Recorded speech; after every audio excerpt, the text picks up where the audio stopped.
Hello. তো আজকে আমরা দেখব এসএসসি যে পরীক্ষাগুলো অর্থাৎ স্টাফ সিলেকশন কমিশনের যে পরীক্ষাগুলো হয়েছে তাতে বারবার রিপিট হয়েছে যে প্রশ্নগুলো বিভিন্ন সাবজেক্টসে জিকেতে, সেই প্রশ্নগুলো যাতে আমরা যে পরবর্তী এসএসসি এমটিএস আসছে বা সিএইচএসএল মেন্স আসছে বা সিজিএল মেন্স আসছে, সেখানে কিছু না কিছু প্রশ্ন কমন পায়। এখান থেকে কিছু কিছু প্রশ্ন টিসিএস প্রায় 9 থেকে 10 বার রিপিট করেছে বা জিজ্ঞাসা করেছেন পরীক্ষাতে। তো ভিডিওটা পুরোটা দেখো, দেখবে এখান থেকে কিছু না কিছু নিশ্চয়ই কমন পাবে। এবং ভিডিওটি পিডিএফ যদি দরকার পড়ে তাহলে কমেন্ট করে জানিও, আমি ভিডিওটির কমেন্টসে কমেন্টের সেকশনে লিঙ্কটা দিয়ে দেবো পিডিএফ। ওকে, চলো শুরু করা যাক। তো ফার্স্ট প্রশ্ন আছে, ভারতের সংবিধানের খসড়া কমিটির চেয়ারম্যান কে ছিলেন? তো এটার আনসার খুবই সহজ, ডক্টর বি আর আম্বেদকর বা ভীমারাও রামজি আম্বেদকর। 29শে আগস্ট 1947 সালে ডক্টর বি আর আম্বেদকরকে খসড়া কমিটির, যেটাকে আমরা ইংলিশে ড্রাফটিং কমিটি বলি, তার চেয়ারম্যান হিসেবে নিযুক্ত করেছিল। তিনি সংবিধানের খসড়া প্রণয়নে গুরুত্বপূর্ণ ভূমিকা পালন করেছিলেন, যা 26শে নভেম্বর 1949 সালে গৃহীত হয়েছিল। এটা নিয়ে অনেক প্রশ্ন হয় এবং আছেও এরপরে। তো দেখবে গৃহীত হয়েছিল তার ডেটটা জিজ্ঞাসা করে, তো এটা কিন্তু মনে রাখবে 26শে নভেম্বর 1949। যদি বলে যে অ্যাডপ কেম ইনটু ফোর্স, বা সেটা দেখো যদি বলে যে অ্যাডপ্ট কবে করা হয়েছিল, ইংলিশে এগুলো প্রশ্ন আসে, তাহলে আনসারটা কিন্তু এই ডেটটা হবে 26শে নভেম্বর 1949। বাট যদি বলা হয় যে when did the constitution of India came into force, ঠিক আছে, মানে বলবৎ করা হয়েছিল, তখন কিন্তু ডেটটা হয়ে যাবে 26শে জানুয়ারি 1950। ঠিক আছে, খেয়াল রাখবে, এগুলো খুব মাইনর জিনিস কিন্তু খুবই দরকারি। নেক্সট প্রশ্ন, ভারতের সংবিধান কোন দেশ থেকে রাষ্ট্র পরিচালনার নির্দেশমূলক নীতির ধার নিয়েছে? অর্থাৎ ডিপিএসপি বা directive principles of state policy, এর যে কনসেপ্টটা সেটা কোথা থেকে নিয়েছে? তো আনসার অবশ্যই হবে আয়ারল্যান্ড। কিন্তু এখানে মনে রাখতে হবে আয়ারল্যান্ড কিন্তু নিজেও এটা অন্য একটা দেশ থেকে কপি করেছে, এবং সেটা কার কনস্টিটিউশন, কোন দেশের? স্পেনের। তো ভারতীয় সংবিধানের রাষ্ট্র পরিচালনার নির্দেশমূলক নীতিগুলি আয়ারল্যান্ডের সংবিধান থেকে ধার করা হয়েছে, যা প্রকৃতপক্ষে স্পেনের সংবিধান থেকে অনুপ্রাণিত হয়েছিল। এই নীতিগুলি ভারতের সামাজিক ও অর্থনৈতিক গণতন্ত্র প্রতিষ্ঠার লক্ষ্য রাখে। এই ক্ষেত্রে বলে রাখি যে টিপিএসপিটা কি। অ্যাকচুয়ালি যখন আমাদের সংবিধান লেখা হয়েছিল তখন আমরা দেখেছি যে আমাদের সংবিধানে কিছু ফান্ডামেন্টাল রাইটস বা মৌলিক অধিকার আমাদেরকে দেওয়া হয়েছে। তো অ্যাকচুয়ালি আমাদের যে ফাউন্ডিং ফাদার্স যারা এই সমস্ত সংবিধান লিখেছিলেন, তারা চেয়েছিলেন যে আমাদেরকে আরো কিছু অধিকার দিতে, কিন্তু সেই সময় আমাদের দেশের অর্থনৈতিক অবস্থা অতটা ভালো ছিল না, যার জন্য তারা তারা যেটা দিতে চেয়েছিলেন সেই সমস্ত অধিকারগুলোকে সংবিধানের একটা সেকশনে লিখেছিলেন। সেই সেকশনের নামটাই আমরা জানি ডিপিএসপি বলে। ওকে,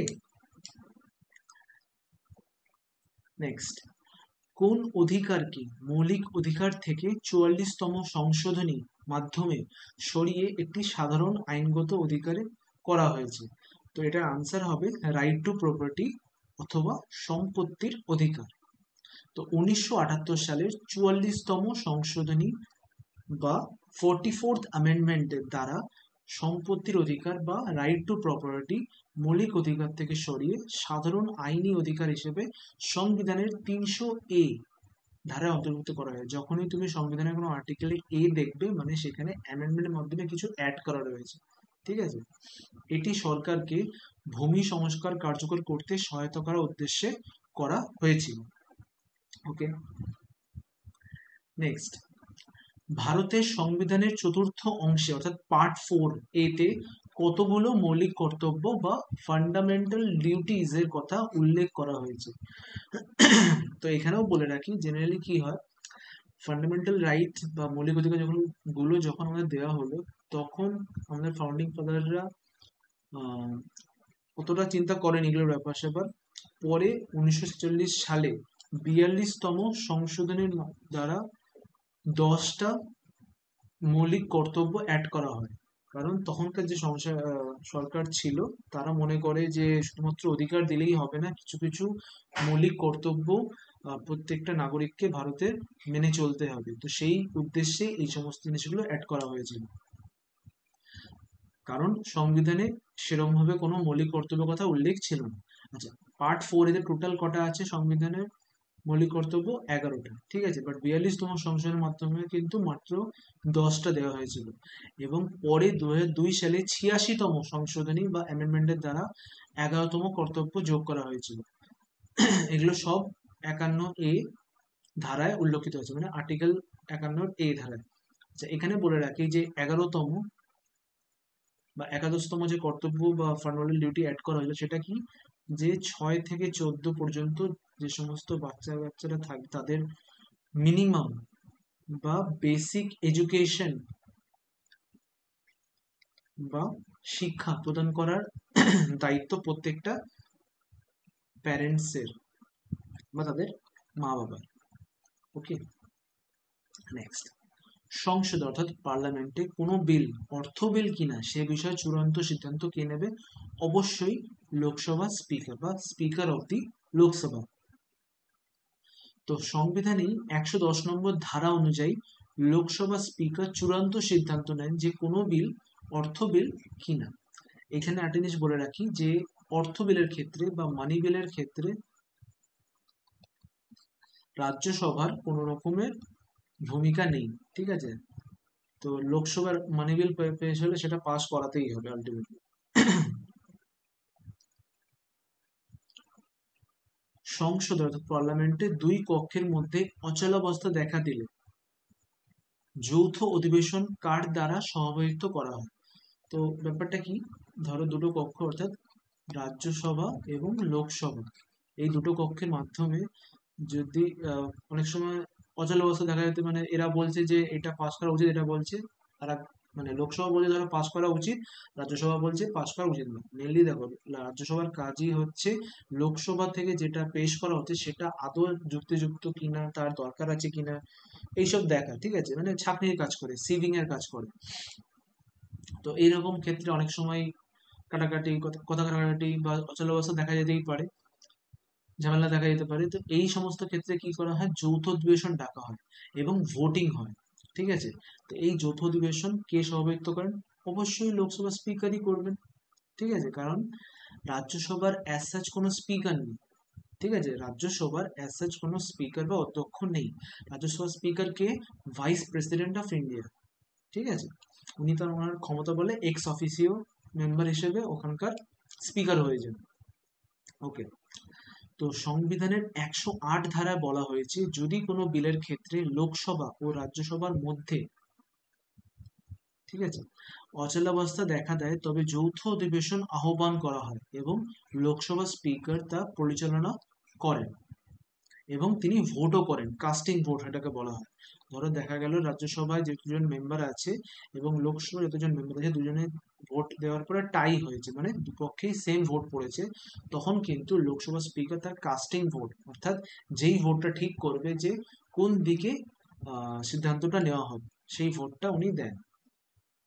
ওকে, নেক্সট, ভারতের সংবিধান অনুযায়ী সুপ্রিম কোর্টের বিচারকগণ কত বছর বয়সে অবসর গ্রহণ করেন? এটা আনসার হবে 65 বছর বয়স। আচ্ছা, এটা কোন ধারায় বলা হয়েছে? এটা সংবিধানের 124 ধারা বলা হয়েছে যে সুপ্রিম কোর্টের বিচারকগণ 65 বছর বয়স হয়ে গেলে তারা অবসর গ্রহণ করবে। ওকে, এর মধ্যে অপশনে যেগুলো আছে তার মধ্যে বলছে কোনটা এক্সট্রা কনস্টিটিউশনাল ইনস্টিটিউশন বা অর্গানাইজেশন, অর্থাৎ অতিরিক্ত সাংবিধানিক সংস্থা। তো এটা আনসার হবে পরিকল্পনা কমিশন বা প্ল্যানিং কমিশন, ঠিক আছে। এবার তুমি বলতে পারো যে এটা কেন এক্সট্রা? তো অ্যাকচুয়ালি যেটা হয়, প্ল্যানিং কমিশন এগুলো সব প্রথমে সংবিধানে এর দরকার পড়েনি, পরে এটা যখন মনে হলো যে না এটা দরকার আছে তখন এগুলো অ্যাড করা হয়েছে অ্যামেন্ডমেন্ট এইসব ব্যাপার সবের মাধ্যমে। যদিও এটা ডিরেক্টলি সংবিধানে এখনো অ্যাড করা নেই। তো পরিকল্পনা কমিশন যেটা পরবর্তীকালে নীতি আয়োগ দ্বারা রিপ্লেস হয়ে গেছিল। ফার্স্টে প্ল্যানিং কমিশন ছিল, কিন্তু পরে সেটা নীতি আয়োগ তার জায়গায় আসলো। তো নীতি আয়োগের নীতি যেটা আছে এটা হচ্ছে national institute for transforming India, এর ফুল ফর্ম। এটা অনেকবার পরীক্ষায় এসেছে, তাই এটা বলে রাখি। তো আয়োগের ইংলিশ হচ্ছে কমিশন বলতে পারো। তো এটি একটি অতিরিক্ত সাংবিধানিক এবং অআইনি সংস্থা ছিল, ঠিক আছে, কারণ এটি সংবিধানে এর কোনো উল্লেখ ছিল না, এবং সরকার একটি রেজলিউশনের মাধ্যমে এটা গঠন করেছিল। নেক্সট, ভারতের সংবিধানের 12 থেকে 35 নম্বর যে ধারাগুলো আছে, যেটা প্রধানত মৌলিক অধিকার নিয়ে আলোচনা করে, অর্থাৎ ফান্ডামেন্টাল রাইটস, তো সেটা সংবিধানের কত নম্বর পার্ট বা অংশে দেওয়া রয়েছে? তো এটা আনসার তৃতীয় অংশ। এই প্রশ্নটা খুবই ইম্পর্টেন্ট, বারবার পরীক্ষায় এসেছে। কিছুদিন আগে সিজিএল যে এক্সাম হয়েছিল, সিজিএল, তাতে এই প্রশ্নটা এসেছিল। সংবিধানের তৃতীয় অংশে 12 থেকে 35 নম্বর ধারাগুলি ভারতীয় নাগরিকদের মৌলিক অধিকারগুলি বর্ণিত হয়েছে, যেমন সমানাধিকার অর্থাৎ রাইট টু ইকুয়ালিটি, স্বাধীনতা রাইট টু ফ্রিডম, শোষণ থেকে সুরক্ষা অর্থাৎ right to any kind of discrimination বা বলতে পারো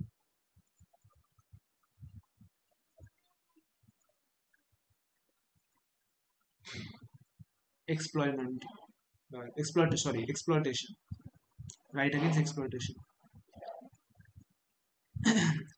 নেক্সট, সুপ্রিম কোর্ট দ্বারা জারি করা একটি রিট, যা একটি বিচারিক বা সরকারি কর্তৃপক্ষকে তার বাধ্যতামূলক দায়িত্ব পালনে বাধ্য করে, তা হলো, যে দেখো, যখনই বাধ্য, যেটার ইংলিশ হচ্ছে ম্যান্ডেটরি, ঠিক আছে, বা কম্পালসারি, এই ওয়ার্ডগুলো আমরা বারবার ইউজ করি। তো যখন এই ওয়ার্ডগুলো লেখা থাকবে, তো সবসময় জানবে যে এই রিটটা কি হবে, এই রিটটা হবে ম্যান্ডামাস। দেখো এখানেও দেখো এই কথাটা আছে, ম্যান্ডেটরি, যার মানে হচ্ছে বাধ্য। তো ম্যান্ডামাস একটি রিট যা সংবিধানের 32 বা 226 ধারা অনুযায়ী জারি করা হয়। তো 32 হচ্ছে সুপ্রিম কোর্টের জন্য, 226 হচ্ছে হাইকোর্টের জন্য। তো সংবিধানের 32 ধারা অনুযায়ী সুপ্রিম কোর্ট এটা জারি করতে পারে, এবং 226 ধারা অনুযায়ী হাইকোর্ট এটাকে জারি করতে পারে। এটা সুপ্রিম কোর্ট জারি, এটা হাইকোর্ট। এবং এটা সরকারি কর্তৃপক্ষকে তার আইনি দায়িত্ব পালনে বাধ্য করতে পারে। নেক্সট, রাজ্যসভায় 245 সদস্যের মধ্যে কতজন রাষ্ট্রপতি দ্বারা মনোনীত হয়? তো রাজ্যসভায় যে 245 জন সদস্য মনোনীত থাকে, তার মধ্যে থেকে 12 জন সদস্যকে কিন্তু রাষ্ট্রপতি মনোনয়ন করতে পারেন বা নমিনেট করতে পারেন। তো এটা সংবিধানের 80 নম্বর ধারায় উল্লেখিত আছে, এবং এটা বিভিন্ন ক্ষেত্রে থেকে আসে। এক হচ্ছে কলা, এক হচ্ছে বিজ্ঞান, এক হচ্ছে সাহিত্য, এক হচ্ছে সামাজিক ক্ষেত্র। ঠিক আছে, এটা মনে রাখার জন্য তোমরা ইংলিশের একটা ট্রিক আছে, সেটা মনে রাখতে পারো, যে ল্যাস, ঠিক আছে, লিটারেচার, আর্ট, সায়েন্স আর সোশ্যাল সার্ভিস। ল্যাস মানে হচ্ছে মেয়ে, এইরকম হলে মনে রাখতে পারো। তো ল্যাডের অ্যাকচুয়ালি ফেমিনিন জেন্ডার ল্যাস বলতে পারো, ল্যাড মানে ছেলে। ওকে, নেক্সট হচ্ছে ভারতের রাষ্ট্রপতি যদি পদত্যাগ করতে চান, তবে তিনি তার পদত্যাগ পত্র কাকে প্রদান করবেন? তো এগুলো অনেকে ভুল করে। তো সব থেকে উপরে মনে রাখবে হচ্ছে রাষ্ট্রপতি বা প্রেসিডেন্ট। যে কেউ জেনারেলি পার্লামেন্টের মধ্যে যদি কেউ পদত্যাগ করতে চায়, তাকে তার রেজিগনেশনটা রাষ্ট্রপতিকে অ্যাড্রেস করে দিতে হয়। কিন্তু রাষ্ট্রপতি কাকে অ্যাড্রেস করবে? তো রাষ্ট্রপতি তার রিপ্লেসমেন্টকে, অর্থাৎ রাষ্ট্রপতি না থাকলে তার জায়গায় কে দায়িত্ব নেবে? উপরাষ্ট্রপতি। তাহলে রাষ্ট্রপতির ক্ষমতাটা উপরাষ্ট্রপতির কাছে চলে আসছে।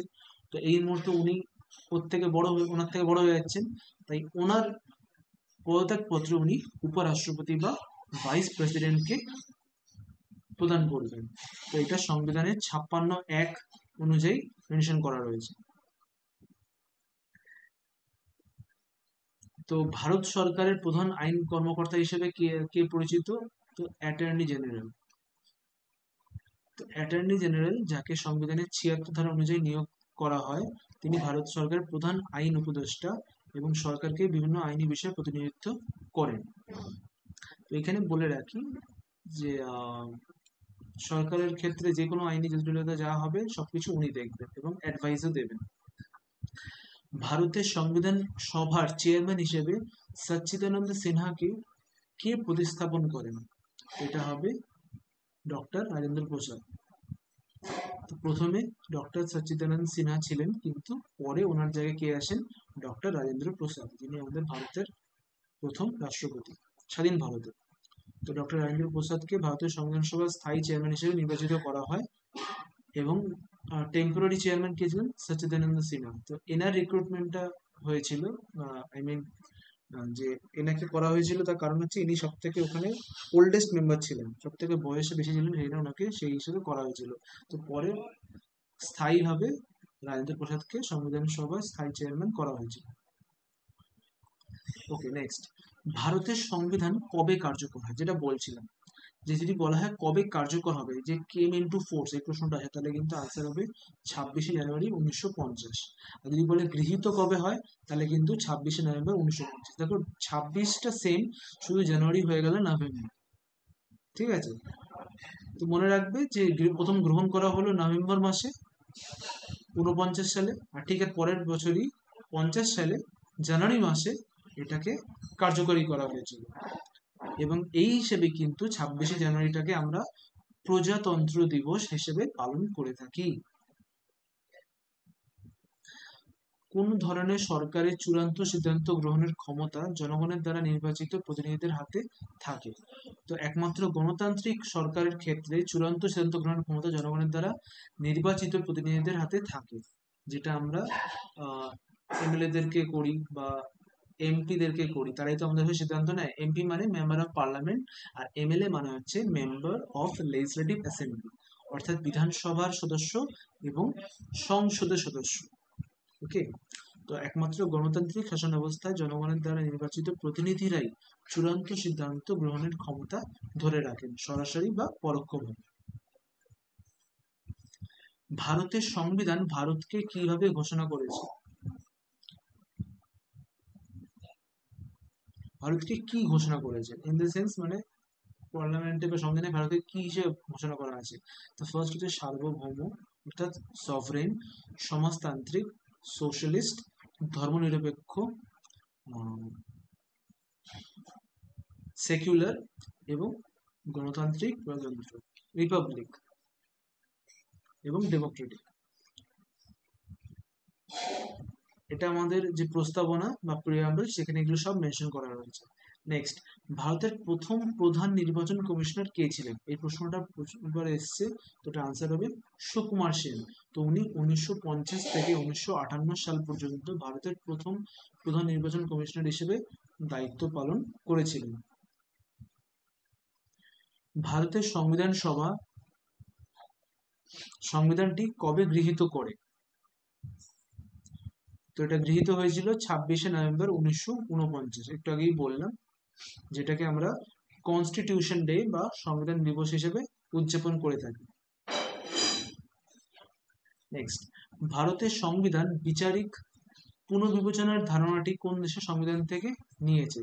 তো এটার অর্থাৎ মানে হচ্ছে জুডিশিয়াল রিভিউ। তো এই জুডিশিয়াল রিভিউ যে ধারণাটা, এটা নেওয়া হয়েছে মার্কিন যুক্তরাষ্ট্র অথবা ইউএস এর কাছ থেকে।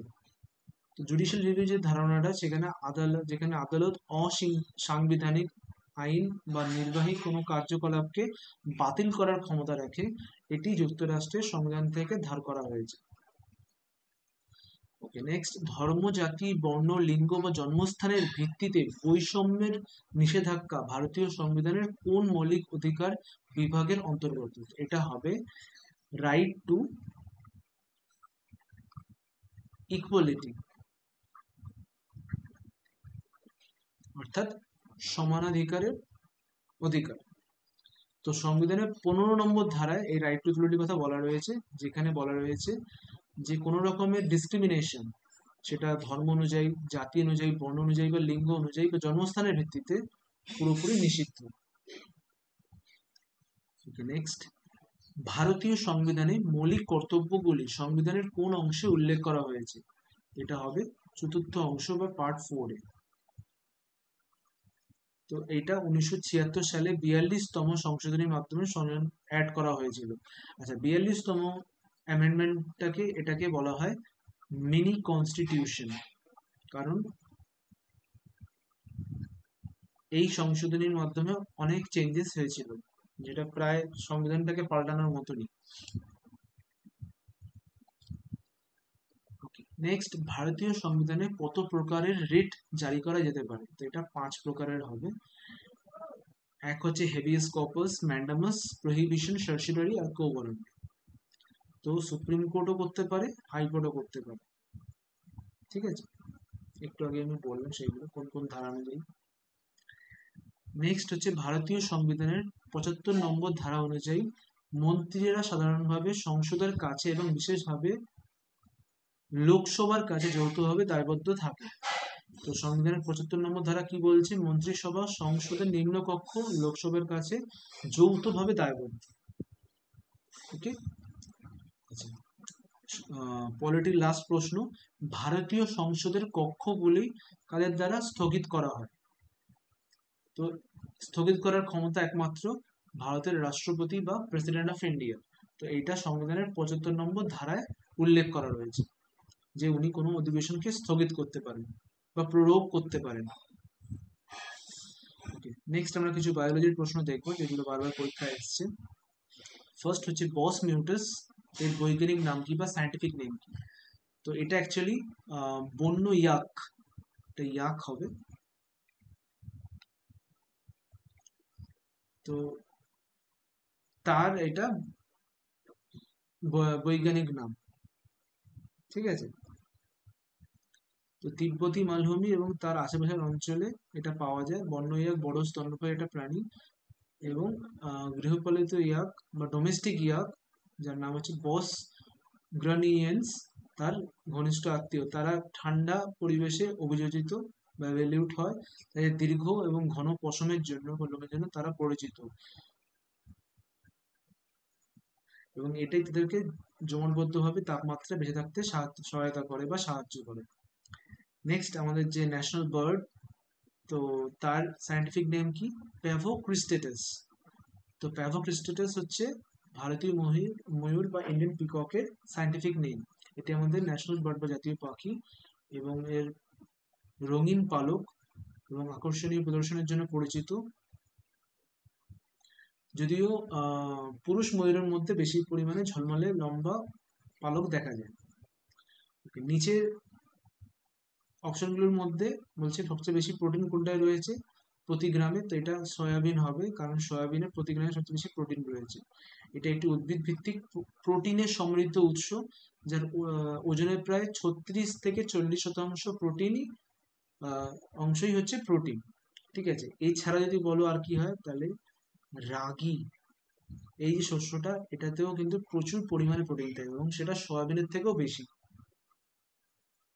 সেটা সয়াবিনের থেকেও বেশি।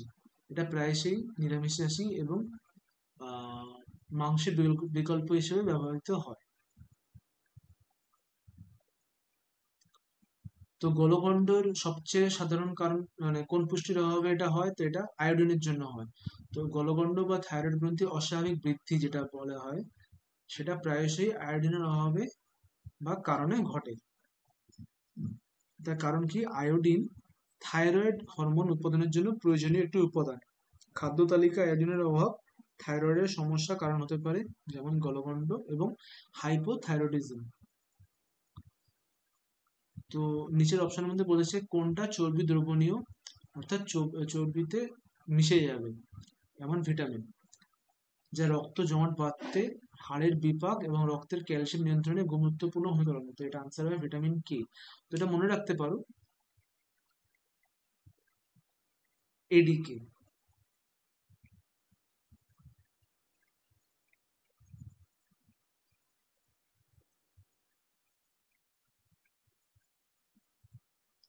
ঠিক আছে, তো এই প্রোটিন এই ভিটামিন গুলো সব ফ্যাটে দ্রবণীয় বা চর্বিতে দ্রবণীয়, আর বাকিগুলো সব জলে দ্রবণীয়। তো ভিটামিন কে একটি চর্বি দ্রবণীয় ভিটামিন, যা রক্ত জমাট বাঁধা এবং হাড়ের স্বাস্থ্যের জন্য অপরিহার্য। এটা ক্যালসিয়ামকে সক্রিয় করে এবং হাড় ও অন্যান্য ক্যালসিয়াম জমা নিয়ন্ত্রণে সহায়তা করে।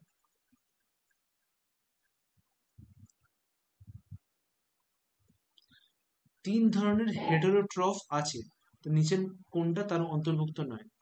তো এটা হবে কনজিউমার বা ভোক্তা। হেটারোট্রফ কি? এটা হচ্ছে এমন জীব যারা অন্য জীবকে খেয়ে তাদের খাদ্য পায়। ঠিক আছে? তো এটার তিনটে ভাগ আছে, একটা হচ্ছে তৃণভোজী বা হার্বিভোর, মাংসাশী বা কার্নিভোর, এবং সর্বভোগ বা ওমনিভোর। তো ভোর যদি এই রুট ওয়ার্ডটা দেখা হয়, এর মানে হচ্ছে খাদক বা বলতে পারো ইটার। ঠিক আছে? তো যখনই সামনে হার্ব আসবে, মানে কি? হার্ব মানে বুঝতেই পারছো যে এটা ভেজিটেরিয়ানের কথা বলছে। ঠিক আছে? হার্ব মানে গাছ, উদ্ভিদ, প্লান্ট। তো হার্বিভোর মানে তৃণভোজী। অন্যদিকে কার্নি, এই ওয়ার্ডটা কার্নিভোরাস বলে দিই না? তো কার্নি ওয়ার্ডটা মানে হচ্ছে মাংস বা মিট বা ফ্লেশ।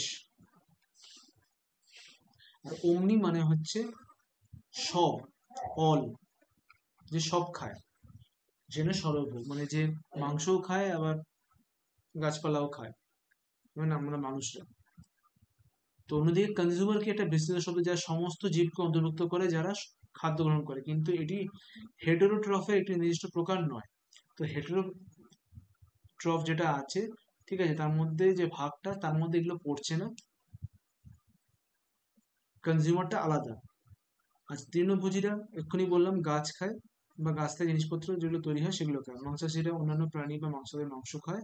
এবং অমনিভোর বা সর্বভোগরা গাছ ও প্রাণী উভয়ই খায়।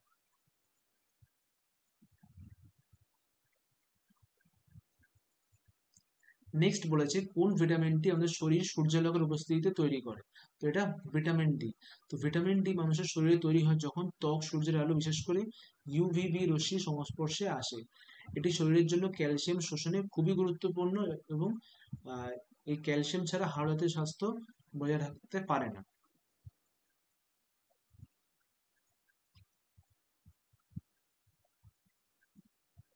তো এই দেখো, এই প্রশ্নটাই ঘুরিয়ে এসেছিল একবার, যে মানুষের শরীর সূর্যের আলো থেকে কোন ভিটামিন তৈরি করে? তো এটা আনসার দেখো সেম, ভিটামিন ডি। ঠিক আছে?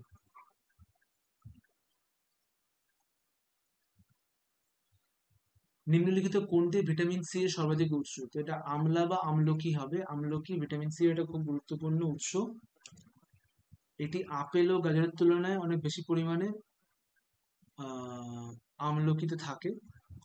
ভিটামিন সি আমাদের যে ইমিউনিটি বা রোগ প্রতিরোধ ক্ষমতা বাড়াতে, কোলাজেন তৈরি করতে, এবং আয়রন অ্যাবজর্ব করতে খুবই হেল্প করে।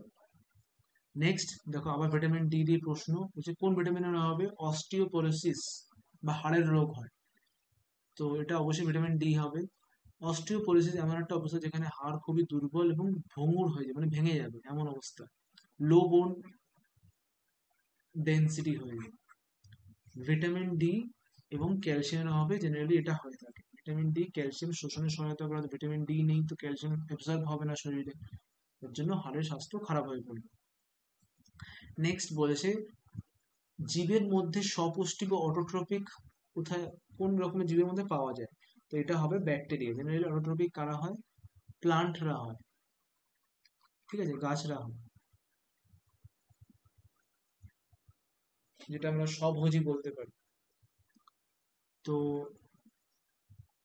জেনারেলি কাদেরকে বলবো আমরা? এমন কেউ যে ফটোসিনথেসিস অথবা কেমোসিনথেসিসের মাধ্যমে নিজের খাদ্য নিজে তৈরি করতে পারে।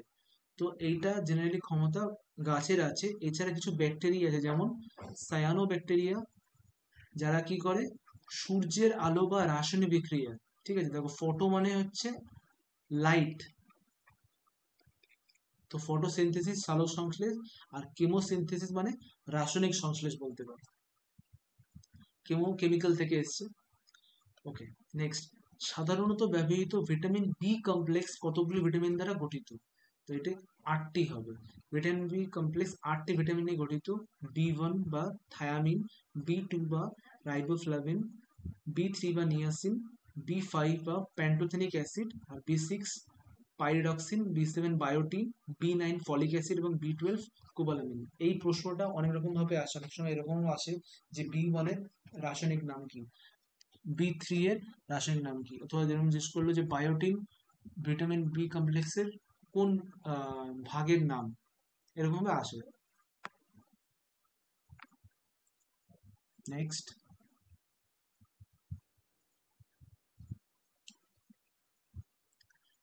নিম্নলিখিত কোন পুষ্টি প্রতি গ্রামে সর্বাধিক শক্তি সঞ্চয় করে?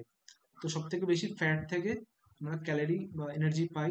তো চর্বি, প্রোটিন ও কার্বোহাইড্রেটের তুলনায় প্রতি গ্রামে বেশি শক্তি জমা করতে পারে, যেটা আমাদের প্রায় 9 ক্যালোরি শক্তি দেয়, যেখানে প্রোটিন বা কার্বোহাইড্রেট প্রতি গ্রামে প্রায় 4 ক্যালোরি পর্যন্ত শক্তি দেয়। এই জন্য সব থেকে বেশি শক্তি সমৃদ্ধ হিসেবে আমরা চর্বিকে বলতে পারি বা ফ্যাটকে বলতে পারি। একটু আগেই বলছিলাম। এই যে, তো এটা মনে রাখতে পারে এরকম হবে যে এদিকে চর্বি বা এদিকে ফ্যাট, এরকম মনে রাখতে পারে। এদিকে বলতে আমি বাংলায় এদিকে বলতে চাইছি। তো এদিকে চর্বি বলে মনে রাখতে হবে যে ADEK। ঠিক আছে, এদিকে চর্বি। আর বাকি যে ভিটামিন গুলো সব জলে দ্রবণীয় বলেছি, ওয়াটার সলিউবল। তো ভিটামিন সি অবশ্যই ওয়াটার সলিউবল হবে। ভিটামিন সি নিয়ে আমরা অলরেডি একটুখানি জানলাম আগের প্রশ্নে। আমরা পরেরটায় চলে যাই। দেখো আবার এসছি প্রশ্নটা, সেম প্রশ্ন।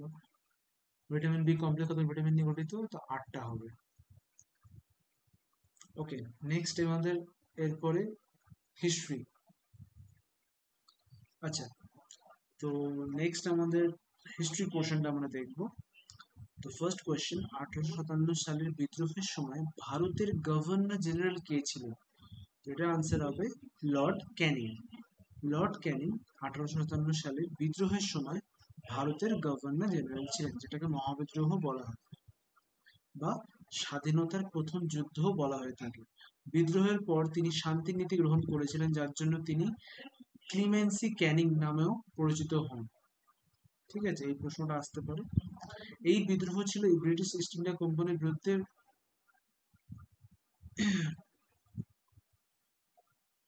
প্রধান বিদ্রোহ ভারতের তরফ থেকে।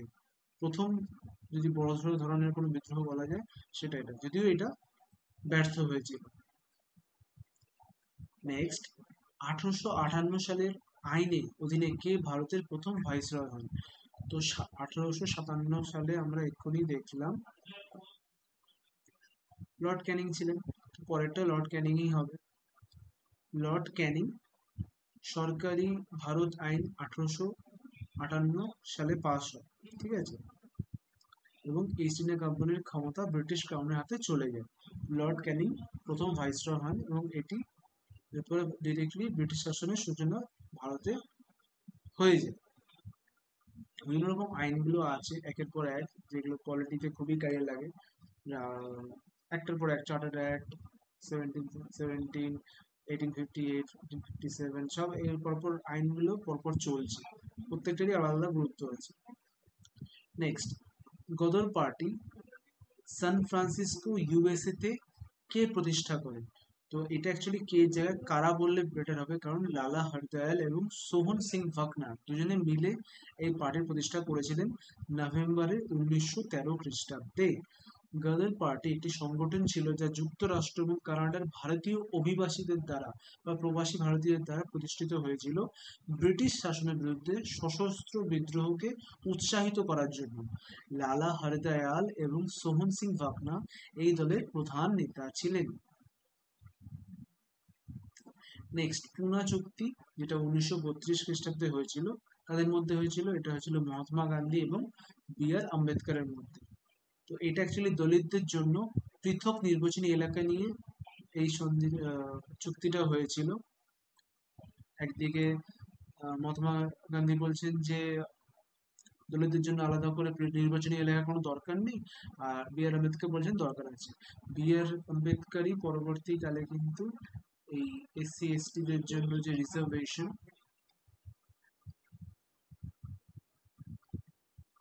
সেই সিস্টেমটার কথা উনি বলেছিলেন। আচ্ছা, এটার জন্য ওনাকে ওনাকে অনেকে অপছন্দ করেন, তো তাদেরকে আমি বলি যে উনি এটাকে বলেছিলেন প্রথম 10 থেকে 20 বছরের জন্য রাখার জন্য। ঠিক আছে, তারপরে যদি এর দরকার থাকে তাহলে রাখতে হবে, না থাকলে দরকার নেই। মানে উনি অ্যাকচুয়ালি SC/ST যেদেরকে দলিত এবং অধিবাসী বলা হতো, দলিত বলা হতো SC-দেরকে, এবং ST মানে অধিবাসী বলা হতো। দলিত কথাটার আক্ষরিক অর্থ হচ্ছে দুর্বল। ঠিক আছে, যাই হোক, তো ওনাদেরকে সমাজের প্রধান যে শাখা বা প্রধান যে সমাজের মধ্যে নিয়ে আসা বা পিছিয়ে পড়া শ্রেণী বলা হয়, ঠিক আছে, ব্যাকওয়ার্ড ক্লাস বলা হয়, পিছিয়ে পড়া শ্রেণী বা অনগ্রসর শ্রেণী বলা হয়।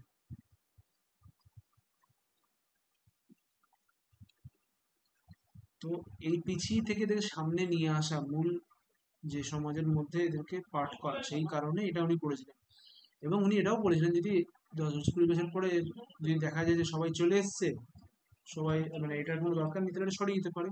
কিন্তু তারপরে যে পলিটিশিয়ানরা, তারা দেখলো যে না, এটা তো করে তো অনেক ভোট ফোট পাওয়া যাচ্ছে, তাই তারা আর এটা সরায়নি। ঠিক আছে।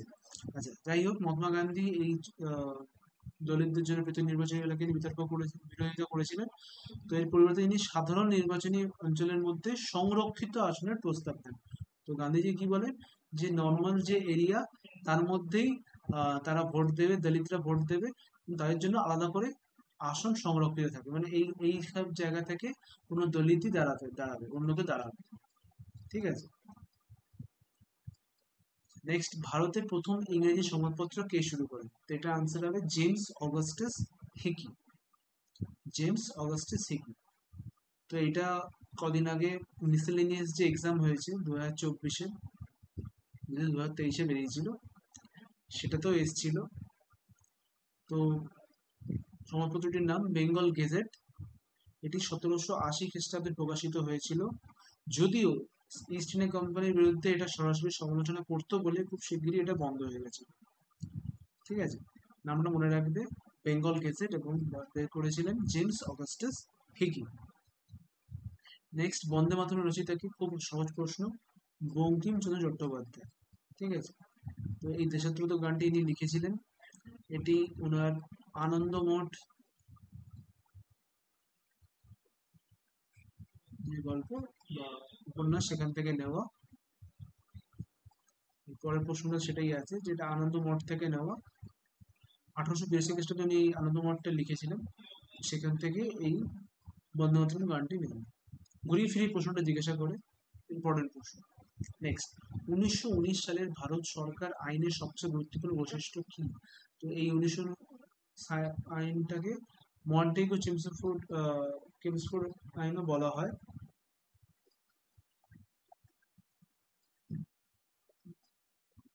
এবং এই আইনটা ভারতের দ্বৈত সরকার ব্যবস্থা প্রবর্তন করেছিল।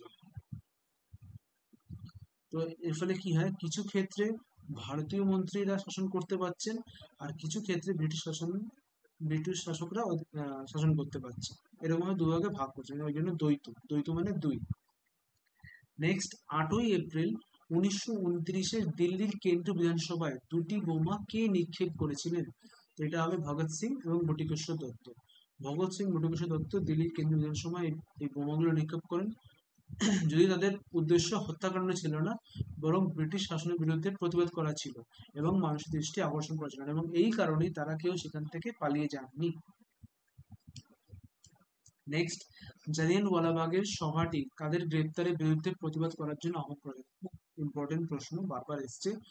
তো আনসার হচ্ছে সাইফুদ্দিন কিচলু এবং সত্যপাল, এই দুজনের গ্রেপ্তারের বিরুদ্ধে প্রতিবাদ জানানোর জন্য 13ই এপ্রিল 1919 তারিখে সবাই জালিয়ানওয়ালাবাগে সমবেত হয়েছিল, এবং তারপরেই সেই হত্যাকাণ্ড ঘটে।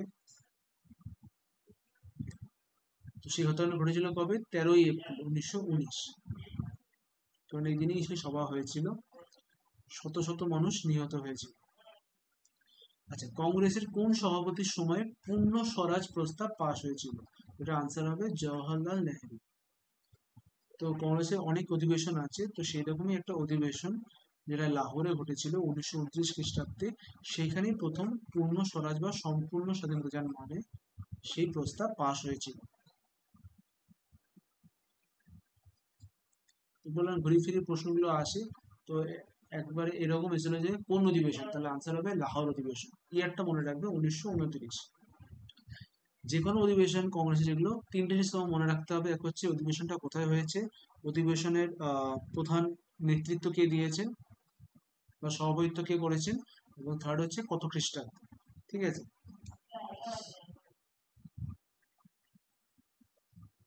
আচ্ছা, এইখানে বলে রাখি, এটা আর একটা জিনিসের জন্য এটা ইম্পর্টেন্ট, কারণ এইখানে তারা বলে যে 26শে জানুয়ারি 1930 তারিখে তারা ভারতের জাতীয় দিবস পালনের সিদ্ধান্ত নেয়। মানে 26শে জানুয়ারি করে তারা স্বাধীনতা দিবস পালন করবে, এটা ঠিক করা হয়। এবং এই কারণেই কিন্তু পরবর্তীকালে এই 26শে জানুয়ারি, যেটা আমাদের রিপাবলিক ডে, এটা কিন্তু এই দিনে পালন করা হয়। সবকিছু পিছনে একটা কারণ আছে। আচ্ছা, বাংলায় দ্বৈত শাসন ব্যবস্থা কে প্রবর্তন করেন? এটা হবে লর্ড ক্লাইভ।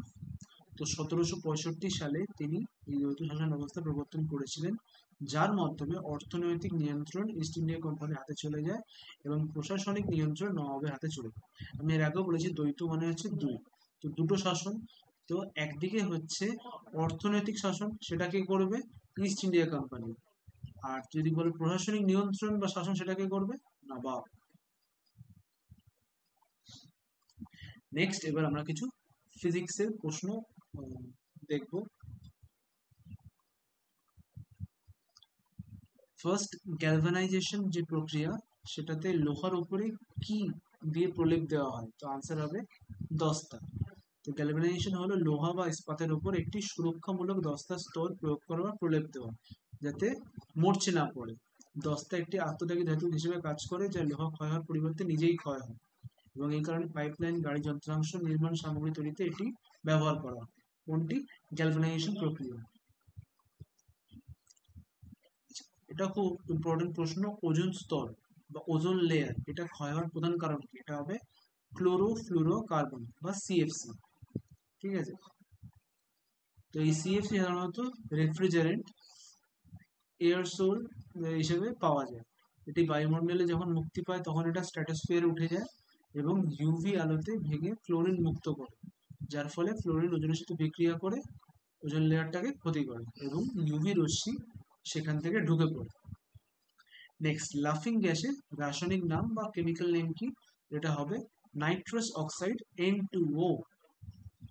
তো অনেক সময় অপশনে N2 থাকতে পারে, তো এই সংকেতটা মাথায় রাখতে হবে। নাইট্রাস অক্সাইড সাধারণত লাফিং গ্যাস নামে পরিচিত, কারণ এটি শ্বাস নেওয়ার সময় ইউফোরিক প্রভাব সৃষ্টি করে, অর্থাৎ ইউফোরিক প্রভাব সৃষ্টি হয় মানে মানে আনন্দ হয়। এটি সাধারণত দাঁতের সার্জারি এবং ছোট মেডিকেল প্রক্রিয়াগুলিতে ব্যথা কমানোর জন্য ব্যবহৃত করে থাকে। ভিনিগারের রাসায়নিক নাম কি? এটা আনসার হবে অ্যাসিটিক অ্যাসিড। ভিনিগার রাসায়নিক নাম অ্যাসিটিক অ্যাসিড। সংকেত মাথায় রাখতে হবে CH3COOH।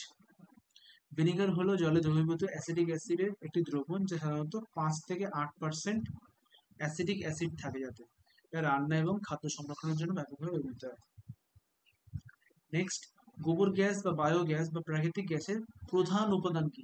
3 রকমের গ্যাসেই কিন্তু প্রধান উপাদান হচ্ছে মিথেন বা CH4। সংকেতগুলো অবশ্যই ইম্পর্টেন্ট, মাথায় রাখবে।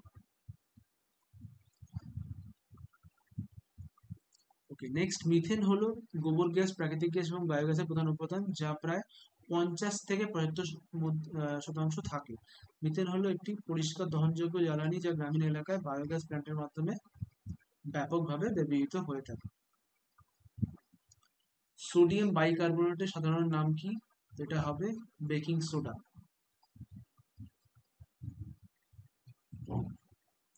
তো সোডিয়াম বাইকার্বনেট NaHCO3 সাধারণত বেকিং সোডা নামে পরিচিত। এটি রান্নায় লেভেনিং এজেন্ট হিসেবে এবং পরিষ্কারের সময় হালকা বসে ব্যবহৃত করা হয়। এটা তো আমরা একটু আলোচনা করলাম, বারবার এই প্রশ্নগুলো আসছে। লিড স্টোরেজ সেলে বা প্রচলিত ব্যাটারিতে কোন অ্যাসিড ব্যবহার করা হয়? এটাও খুব ইম্পর্টেন্ট প্রশ্ন। এটা হবে সালফিউরিক অ্যাসিড, H2SO4। তো লিড অ্যাসিড ব্যাটারিতে, যেটা সাধারণত গাড়িতে ব্যবহৃত করা হয়, সালফিউরিক অ্যাসিড ইলেকট্রোলাইট হিসেবে থাকে। অ্যাসিডটা ব্যাটারির ভেতরে লিড প্লেটের সাথে রাসায়নিক বিক্রিয়া করে বৈদ্যুতিক কারেন্টের সঞ্চালন ঘটিয়ে থাকে। তো গভীর সমুদ্রের ডুবুরিরা, অর্থাৎ যারা ওখানে জলের তলায় গিয়ে বিভিন্ন রকমের কাজ করে থাকে, শ্বাস নেওয়ার জন্য বাতাসে নাইট্রোজেন পরিবর্তে কোন অক্রিয় বা নিষ্ক্রিয় গ্যাস ব্যবহার করেন? তো এটা হবে হিলিয়াম। তো ডুবুরিরা নাইট্রোজেন নিবারণের জন্য হিলিয়াম ব্যবহার করে। তো এটা অ্যাকচুয়ালি শুধু হিলিয়াম থাকে না, হিলিয়ক্স থাকে, সেটা হচ্ছে হিলিয়াম এবং অক্সিজেনের মিশ্রণ। গ্রিন হাউস গ্যাস বা গ্লোবাল ওয়ার্মিং এর কারণ কি? এটার অবশ্যই মেন প্রধান কারণ হচ্ছে কার্বন ডাই অক্সাইড এবং অন্যান্য গ্রিন হাউস গ্যাস। তো গ্রিন হাউস প্রভাব প্রভাব মূলত বায়ুমণ্ডলে carbon die oxide, methane, nitrous oxide, একটু আগে বললাম N2O, এবং অন্যান্য গ্রিনহাউস গ্যাসের জমা হওয়ার কারণে ঘটে। এই গ্যাসগুলি তাপ আটকে রাখে এবং পৃথিবীর তাপমাত্রাকে বাড়িয়ে দেয়, যার ফলে গ্লোবাল ওয়ার্মিং। তো গ্রিন হাউস কেন বলে, মানে I mean green house effect কেন বলে? বিকজ যে গ্রিন হাউস আছে এইখানেও এই কনসেপ্টেই রাখা হয়। এটা কাচের ঘর হয় যার মধ্যে বিভিন্ন রকমের গাছগুলো রাখা হয়, এবং এই কাচের হওয়ার ফলে এতে আলো খুব সহজে ঢুকে পড়লেও বেরোতে পারে না, যার ফলে ভেতরটা গরম থাকে। তো এই সেম এফেক্টটা আমাদের পৃথিবীর সঙ্গে ঘটছে বলে এটাকেও গ্রিন হাউস এফেক্ট বলা হয়। আর একটা খুব ইম্পর্টেন্ট প্রশ্ন, ভোপালের ঘটনার সাথে কোন গ্যাসটি জড়িত? Methyl isocyanate, MIC। তো 1984 সালে ভোপাল গ্যাস দুর্ঘটনা বা ট্র্যাজেডি ঘটেছিল, যেখানে পেস্টিসাইড কারখানা থেকে মিথাইল আইসোসায়ানেট গ্যাসটি মুক্তি পেয়েছিল। গ্যাসটি অত্যন্ত বিষাক্ত এবং শ্বাস প্রশ্বাসের সমস্যার সৃষ্টি করে, যার ফলে হাজার হাজার মানুষ মারা গিয়েছে। নিউক্লিয়ার রিঅ্যাক্টরে বিদ্যুৎ উৎপাদনের জন্য কোন রেডিও অ্যাক্টিভ উপাদানটি সাধারণত ব্যবহৃত হয়? তো এটা হবে ইউরেনিয়াম 235 বা U-235। এটি একটা রেডিও অ্যাক্টিভ আইসোটোপ যা নিউক্লিয়ার রিঅ্যাক্টরে বিদ্যুৎ উৎপাদনের জন্য ব্যবহৃত হয়। এটি নিউক্লিয়ার ফিশন প্রক্রিয়ার মাধ্যমে প্রচুর পরিমাণে তাপ উৎপাদন করে, যা বিদ্যুৎ উৎপাদনেও ব্যবহৃত হয়।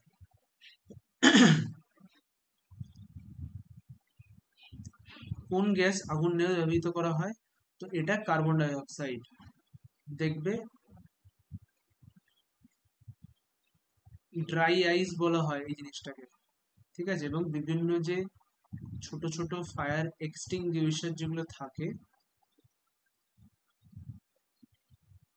সেখানে কিন্তু এই ড্রাই আইস হিসেবে CO2ই থাকে, ঠিক আছে? এটি বৈদ্যুতিক এবং তরল আগুন নেভাতে অত্যন্ত কার্যকর।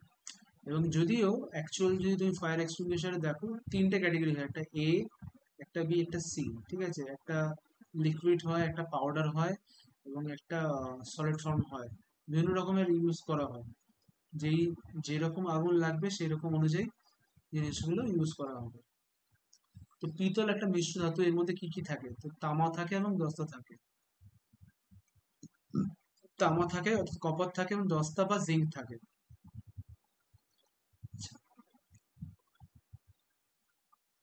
বাতাসে সবচেয়ে বেশি পরিমাণে থাকা নিষ্ক্রিয় গ্যাসটি কি, যা বৈদ্যুতিক বাল্বে ব্যবহৃত হয় এবং সর্বনিম্ন ইলেকট্রন গ্রহীতার অধিকারী?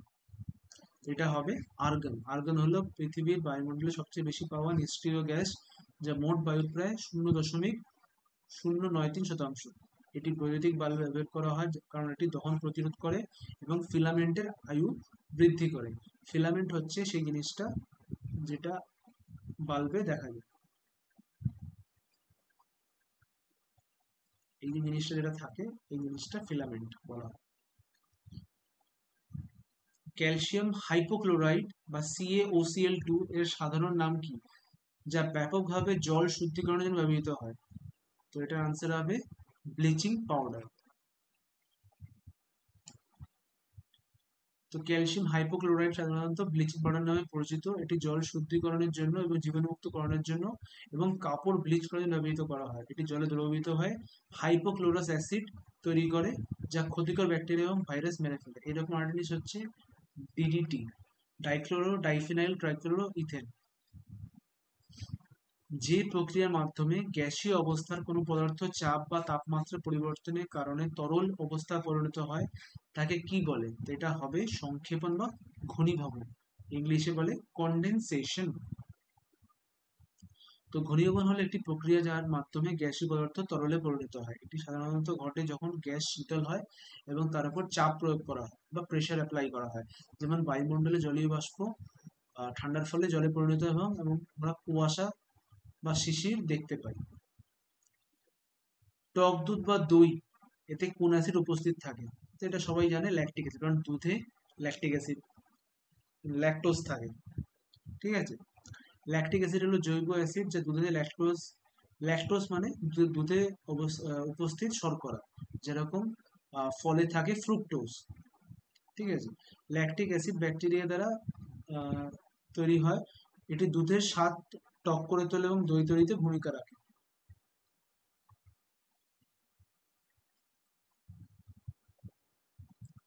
কার্বনের সর্বোচ্চ শতাংশ 90% এবং সর্বনিম্ন উদ্বায়ী উপাদান কোন প্রকার কয়লায় পাওয়া যায়? তো এটা হচ্ছে অ্যান্থ্রাসাইট। সবথেকে উৎকৃষ্ট মানের কয়লা হচ্ছে অ্যান্থ্রাসাইট, যাতে 90% প্রায় কার্বন থাকে।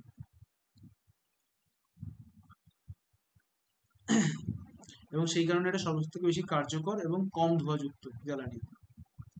যানবাহনের ধোঁয়ার সাথে থাকা এমন উপাদান যা বায়ু দূষণ ঘটায় এবং ক্যান্সার বা মানসিক রোগের কারণ হতে পারে, সেটা হচ্ছে সীসা বা লিড। দেখবে বিভিন্ন যে পেন্সিল গুলো আছে, এই পেন্সিলেরও পিছনে লেখা থাকে যে উইথ বন্ডেড লিড। কারণ এতে কি থাকে, এতে থাকে হচ্ছে গ্রাফাইট। ঠিক আছে, এতে গ্রাফাইট থাকে এবং গ্রাফাইট খুব নরম একটা ধাতু। তো ও একা থাকলে এটা সঙ্গে সঙ্গে ভেঙে যাওয়ার কথা, সেই কারণে এর সঙ্গে লিড বা সীসা মেশানো হয় এটাকে শক্ত করার জন্য। তো যানবাহনে জ্বালানি পোড়ানোর সময় নির্গত ধোঁয়া সীসা উপস্থিত থাকে, যা আচ্ছা, গ্রাফাইট হচ্ছে কার্বনের একটা রূপভেদ। কার্বনের একটা রূপভেদ। কার্বনের আর একটা যদি জিজ্ঞেস করা সব থেকে কঠিনতম রূপভেদ কার্বনের কি, তাহলে সেটা হবে হিরে বা ডায়মন্ড। আর যদি জিজ্ঞেস করা কঠিনতম পদার্থ কি, তাহলে বলা হবে কেলাসিত বোরন কার্বাইড। আগে ডায়মন্ড ছিল, বাট এখন কেলাসিত বোরন কার্বাইড। আচ্ছা, যানবাহন জ্বালানি পোড়ানোর সময় নির্গত ধোঁয়ায় সীসা উপস্থিত থাকে, যা বায়ু দূষণের অন্যতম প্রধান কারণ। সীসা দীর্ঘমেয়াদী সংস্পর্শে আসা মানুষের স্বাস্থ্যের জন্য ক্ষতিকর। এটি ক্যান্সার, মস্তিষ্কের ক্ষতি এবং স্নায়বিক সমস্যার কারণও হতে পারে। ম্যাগনেসিয়াম হাইড্রোক্সাইড MgOH2 এর সাধারণ নাম হলো milk of magnesia. Magnesium hydroxide সাধারণত মিল্ক অফ ম্যাগনেসিয়া নামে বেশি পরিচিত। এটি অ্যান্টাসিড বা জোলা হিসেবে ব্যবহৃত হয়।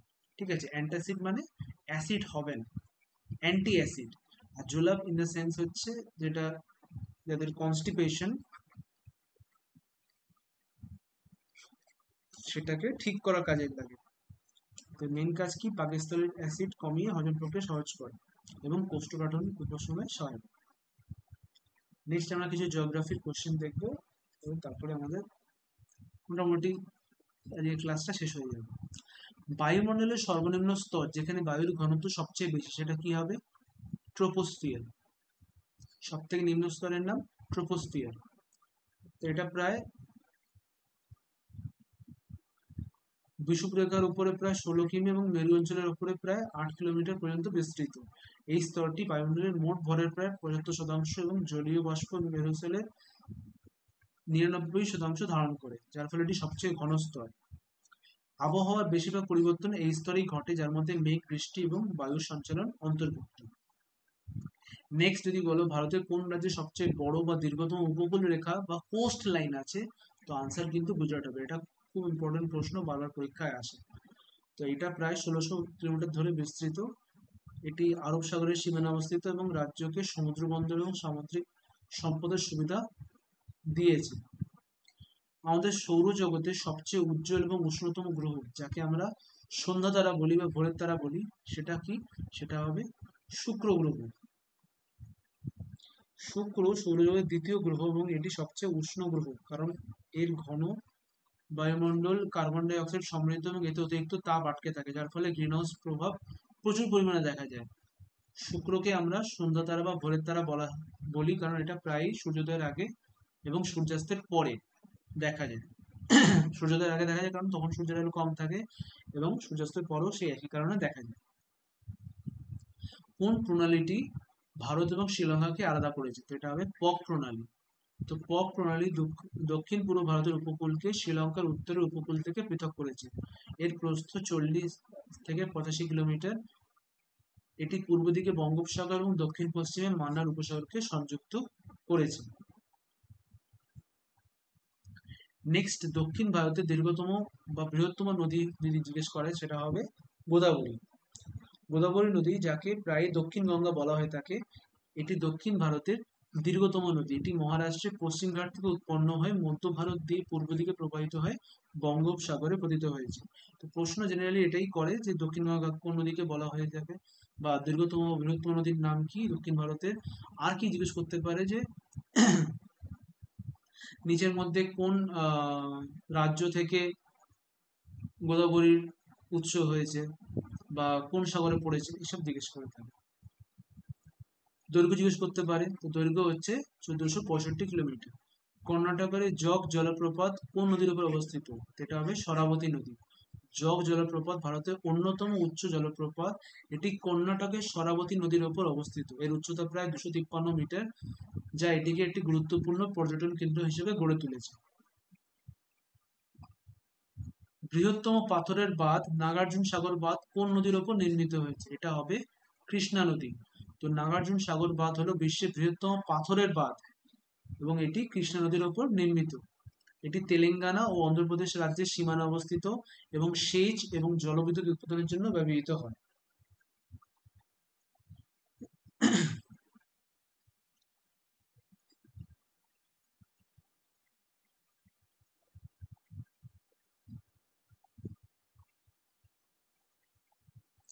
ওকে, পৃথিবীর বায়ুমণ্ডলের কোন স্তরে ওজোন স্তর পাওয়া যায়? এটা হবে স্ট্র্যাটোস্ফিয়ার, যেটা পৃথিবীপৃষ্ঠ থেকে প্রায় 15 থেকে 25 কিলোমিটারের উপরে, কারণ এর নিচে ট্রোপোস্ফিয়ার থাকে। ঠিক আছে, এবং এই স্তরটি আমাদের ক্ষতিকারক অতিবেগুনি যে রশ্মি থাকে সেটাকে শোষণ করে জীবজগৎকে ক্ষতির হাত থেকে রক্ষা করে, এবং এটাকে নষ্ট করছে কে? ওজোন স্তরটাকে সিএফসি বা ক্লোরোফ্লুরো কার্বন। কোনো অঞ্চলের জীবজগৎ বা জৈবিক ও জৈব উপাদানগুলো মিলে যেটা গঠিত হয় সেটা কি? বাস্তুতন্ত্র বলে।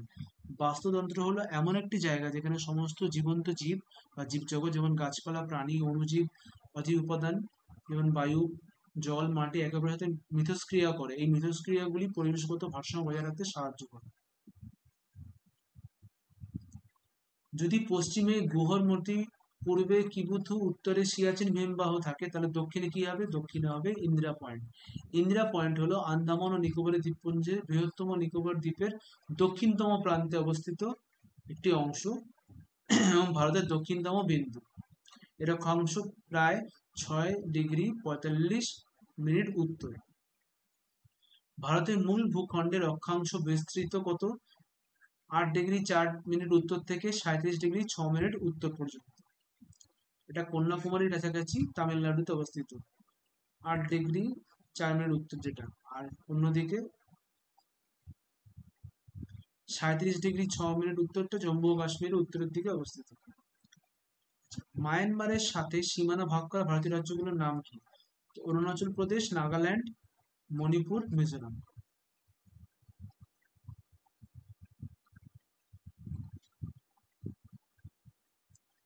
তো এটা মনে রাখতে পারো যে অরুণা আর রাম নাগমণি আনতে শুধু শুধু মার খেল।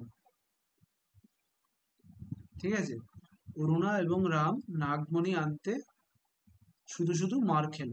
এইভাবে মনে রাখতে পারো যে অরুণাচল, নাগাল্যান্ড, মণিপুর, মিজোরাম মায়ানমারের সাথে সীমানা ভাগ করে নিচ্ছে। তো এই 4টি ভারতীয় রাজ্য মায়ানমারের সাথে আন্তর্জাতিক সীমান্ত ভাগ করে। এর দৈর্ঘ্য প্রায় 1643 কিলোমিটার। এটি একটি দুর্গম অঞ্চল দ্বারা বেষ্টিত। হিমালয় কোন ধরনের পর্বত?